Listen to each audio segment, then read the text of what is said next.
it's time to float into this game. Here's question number 1. In Inside Out, where do Riley and her family move to? San Francisco, outer space, or Delaware? Just got a little Inside Out question for our warm-up question here. Where do Riley and her family move to? By the time Inside Out 2 starts, Riley has adjusted to life and hockey is taking a front seat in her life. She gets accepted to a Bay Area hockey camp, which makes sense since she lives in San Francisco. 13,468 of you, 87% of you got that right. Correctly identified San Francisco for that question. Well done. I think that was a pretty solid start. Our next question is going to be worth 1 bonus SB. Let's keep moving with question number 2.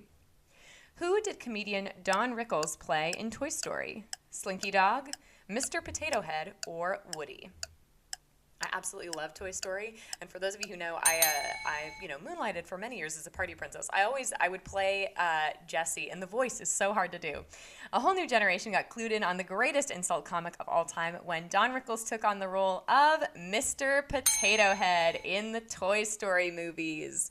12,327 of you, 79% of you got that right. Okay, so still a pretty solid start, although we lost a little over a fifth of you on that question. I know you've been playing all week long, though. You've got those rejoins burning a hole in your pocket, so use one of those and come on back in our Pixar game. Our next question is going to be worth 1 bonus SB. Here is question number 3. Where does the Monsters, Inc. prequel take place? College, a fast food restaurant, or a factory? I really think this is, prequels I think a little bit have to justify their existence for me, but I really think that this prequel does and is just such a delightful film. How did Mike and Sully meet? Why does Randall Boggs wear glasses? How did they all get their jobs? To get the answers, Pixar takes us back to college in Monsters University. 12,351 of you, 84% of you got that right. I'd say that's at least worth a bachelor's degree. Well done on that question, everyone. Looks like we've got some rejoiners, 1,100 people back in the game. Awesome. Our next question's worth 1 bonus SB. Let's get ready for more family-friendly fun with question number 4. Which tech mogul originally financed Pixar? Steve Jobs, Bill Gates, or Larry Page? This was one of our hint questions for this week. If you're not getting those hint videos or you don't know what those are, make sure you're following at SwagbucksOfficial over on Instagram. It's where we post hint videos for Thursday's games. Known as a visionary, his vision led him to a film visionary. Steve Jobs bought Pixar from George Lucas after initially funding it as a division of Lucasfilm. How about taking a bite out of that apple? 11,345 of you, 84% of you got that right. Well done. Another solid job on that question. Pun intended, of course. Our next question is going to be worth 1 bonus SB. Almost halfway through the game. Here's question number 5. Before agreeing to play Mike Wazowski, what Pixar role did Billy Crystal turn down? Mr. Potato Head, Buzz Lightyear, or Flick? I had to pause in the middle of the question because whenever I read Mike Wazowski in my head, I do it in Boo's voice, right? Mike Wazowski. You have to do that. When he was called in to play Mike Wazowski, Billy Crystal was an immediate yes. He didn't want to make the same mistake he made when he was offered Buzz Lightyear. 9,888 of you, 80% of you took that question to infinity and beyond. Well done on that one. Although, again, we did lose 20% of you, so if you've got one of those rejoins, which I know you do because I'm sure you've been playing all week long, it's a great time to use one of those and jump back in our game. We're halfway through. Our next question is worth 1 bonus SB. Here's question number 6. In Finding Nemo, where do they find Nemo? New York, France, or Australia? I think this movie has some great music, I think this is like one of the unsung soundtracks of Pixar. I had the opening credits as my phone ringtone for years. You might not realize it, but the entirety of Finding Nemo takes place around the same continent. Marlin and Nemo live in Australia's Great Barrier Reef, and they find him in Sydney. 10,417 of you, 93% of you got that right. I would say we're having a pretty good day, right, mates? That's my shot at an Australian accent. We'll just move along. Our next question is going to be worth 1 bonus SB. Here we go. Coming back up from down under, it's question number 7. Before they were making feature films, Pixar made commercials that included turning which object into a bottle? Lifesavers roll, Listerine bottle, or Tropicana orange juice? This was one of our other hint videos, so be sure you're following Swagbooks Official over on Instagram. If you're not following us, be sure to follow us after the game here. All three of these brands hired Pixar to make commercials for them in the 80s, but the one with boxing features a bottle of original Listerine knocking out bad breath.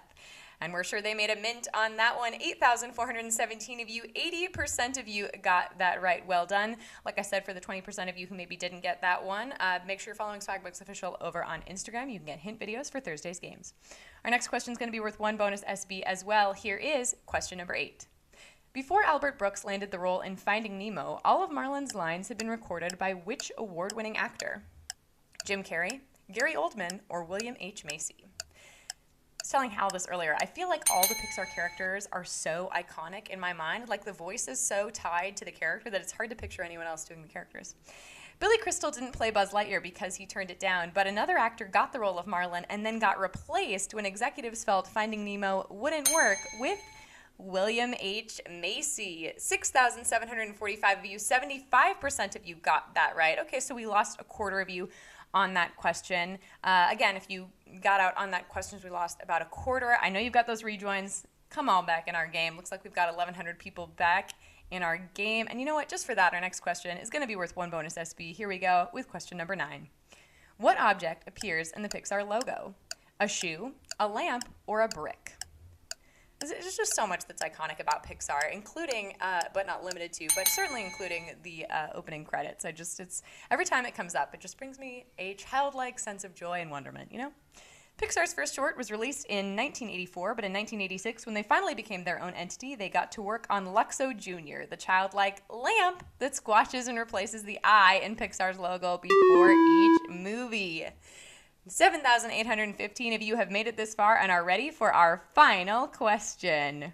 Well done, everyone. But first, in the WWE universe, this is the time of year when teams of 5 strive to survive, but you'll need to survive 10 questions if you want to win the title in our WWE game this Monday at 5 p.m. Pacific Time, 8 p.m. Eastern Time. We'll have $1,000 on the line, so don't miss the smackdown on that game. Quick reminder, there are 2 ways to get SB from Swagbucks Daily Trivia outside of our live games. One is through the Daily Trivia Challenge, the quick hostless version of our game that you can play on your schedule up to twice per day. Second is by clicking the More Ways to Earn button wherever you find it in the app. Both will get you SB towards your daily goal. Question number 10 in our Pixar game worth 1 bonus SB. Here we go. In Up, how are the dogs able to talk? Special collars, magic, or they can't talk? In Up, which if you have not seen is just a delightful film. You will need tissues and I would suggest some water. You know, it's important to hydrate during those emotional moments, I think.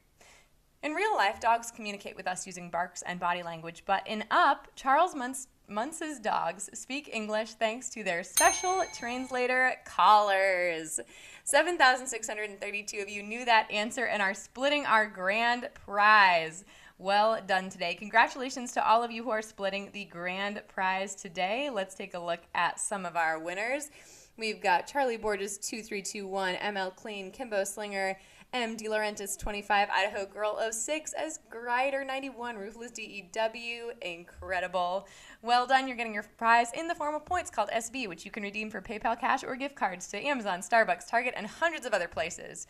You've done it again. Thanks for playing today. Come back Monday for the WWE game. This has been Daily Trivia Live. Have a great evening, everybody. How many did you get right?